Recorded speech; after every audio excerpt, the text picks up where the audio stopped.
Yesterday we lost a general, Brigadier General Musa, and the videos being circulated. And 24 hours after, you saw what happened in Kebbi. What we are missing is that these people have taken advantage of our infallibility to keep getting at us.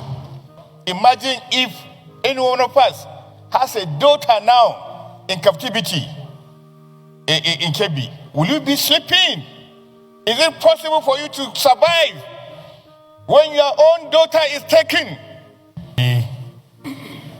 And I represent Bauchi Central. Bauchi said, Mr. President, we are facing an existential threat collectively as people. And by the time we begin to procrastinate and say it is this group against this group, it is this religion against this religion, the event of the last few weeks has proven to all Nigerians that these attacks comes to any Nigerian, irrespective of tribe, region, and religion.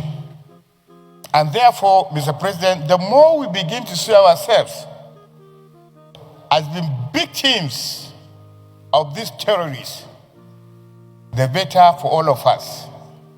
Yesterday, we lost a general, Brigadier General Musa, and the videos being circulated. And 24 hours after, you saw what happened in Kebbi. What we are missing is that these people have taken advantage of our infallibility to keep getting at us. Now we are being saddled with a responsibility going forward. Are these terrorists appeasable? Can we reach out to them? There are one school of thought who imagined that these terrorists could be reached and then discussions take place. There is another school of thought who thinks that these terrorists should be met with all the force required to meet them. And that is the entanglement, Mr. President, we are in. It is late for all of us. You have 2 seconds remaining. You took my 30 seconds saying, so it took the parliament like ours to come up and tell this government whether we can appease these terrorists or that we can go after these terrorists. Lives have been lost. Imagine if any one of us has a daughter now in captivity in Kebbi. Will you be sleeping? Is it possible for you to survive when your own daughter is taken? And because these daughters are not ours, we begin to be political and lackadaisical in meeting the expectations of our people. It's a bad day for me, sir. We have young soldiers that have been kidnapped, killed in open videos, beheaded in open videos. We have 2 military personnel that went to their village to get married. They were kidnapped and they were killed. And there was one lady officer like that. It also happened to her. And everything was just looking at stories. Now, let me tell you, as we speak now, even commissioners, senators, they are being kidnapped. So, when a colonel, at colonel level, who has a red neck, is coming in the barracks, you need to change your direction. Because with that red neck, you have the right to pronounce anybody dead. You have the right to declare open fire as a colonel. I'm not even sure I can come into a place where there is a general. I'm not sure. I'm special forces trained. We just formed the elite Special Forces veteran community in Abuja yesterday. And we did an ESCO meeting where they made me the Deputy Secretary General, Parachutists Association. You know, those are elite forces. Where you see a general standing, you don't enter that place. And the perimeter control system around the general, beyond his armed orderly, is massive. When a country begins to see itself being abused in the highest of its estimable places, that is an awakening. If it is not woken up, then it's dead. Okay, so you believe the video? The video that came out needs to go through the military processes. The DMI needs to look at it. The military spokespersons need to come out with a statement. But so every other things now, we believe that social media can populate. Now, talking about social media, does it make sense that a general lost track in trying to escape, was disconnected from his team and was using WhatsApp to communicate?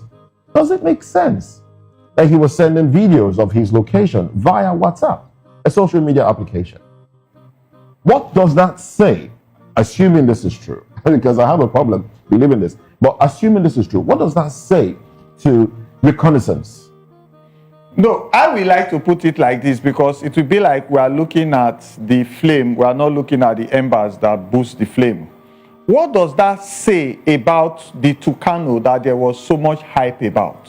What does that say about military equipment that we have seen corruption cases popping up about serving personnel and government civilian procurement procedures representatives?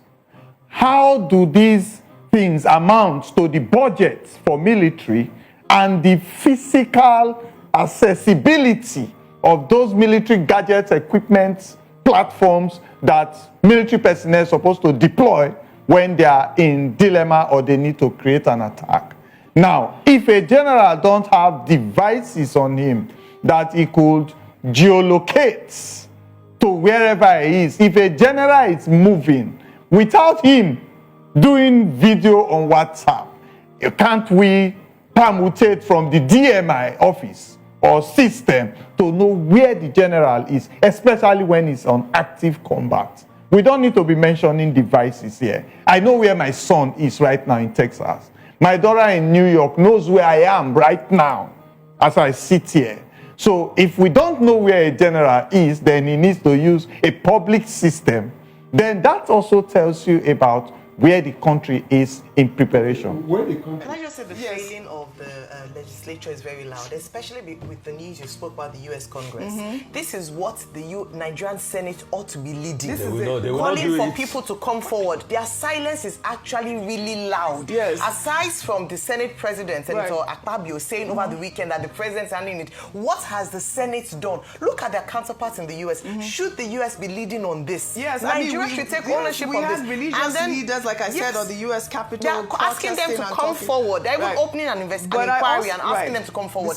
Why has the Nigerian Senate not opened an inquiry to at least even listen to the agitations of the people? And then if you're talking about Nicki Minaj, where are the Nigerian celebrities? They are that's keeping what I was quiet going to say. as well. I really like Dr. Abati's comment earlier about Nicki Minaj. The fact that she has such a huge platform and she's able to speak, we should also have other people to speak about what they really believe in. Nicki Minaj should not be persecuted because she's speaking for what she really believes in. So that really is what it is. But I mean, this US policy, you said Tiwa Savage. Yeah, all the Tiwa Savages, all the Burna Boys, all of this is the time to speak as well, because we're seeing fashion shows. There's nothing wrong with this. We are at a very platform too. Right. We are. I like meeting Nicki Minaj. Which one is this? Which I don't know her story. I don't know her story. Is that what you called her? All right. But we are at a very critical time in our lives right now in Nigeria with these conversations about Christian genocide and the U.S. sanctions and the sanctions that